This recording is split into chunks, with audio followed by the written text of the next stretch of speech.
អ្នកឮសំឡេងនេះទេនេះមិនមែនគ្រាន់តែជាសំឡេងនាឡិកាទេវាជាសំឡេងនៃជីវិតដែលកំពុងរំលឹកថា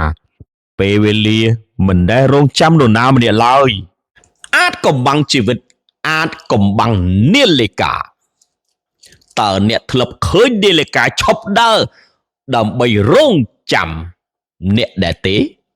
ប្រកាសណាស់ពិតជាមិនអាចមិនថាអ្នកជោគជ័យឬអ្នកបរាជ័យឬអ្នកកំពុងអង្គុយសែតនោះទេតែនាឡិកានៅបន្តដំណើរទៅមុខជានិច្ច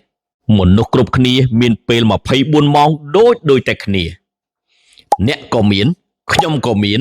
អ្នកមានអ្នកក្រមហាសេដ្ឋីមានដូចគ្នាទាំងអស់ហើយអ្វីដែលខុសគ្នានោះគឺមិនមែនជាចំនួនម៉ោងនោះទេគឺរបៀបប្រើប្រាស់ម៉ោងនីមួយនាឡិកាមិនអាចផ្ដល់ពេលវេលាបន្ថែមឲ្យអ្នកបានទេតែវារំលឹកអ្នកថារាល់វិនាទីដែលកន្លងផុតទៅមិនអាចទិញត្រឡប់ថយក្រោយវិញបានឡើយដូច្នេះកុំនិយាយថាខ្ញុំគ្មានពេលព្រោះជាការពិតអ្នកមានពេលដូចជាមនុស្សគ្រប់គ្នាអញ្ចឹងដែរសំណួរគឺតើអ្នកជ្រើសយកអ្វី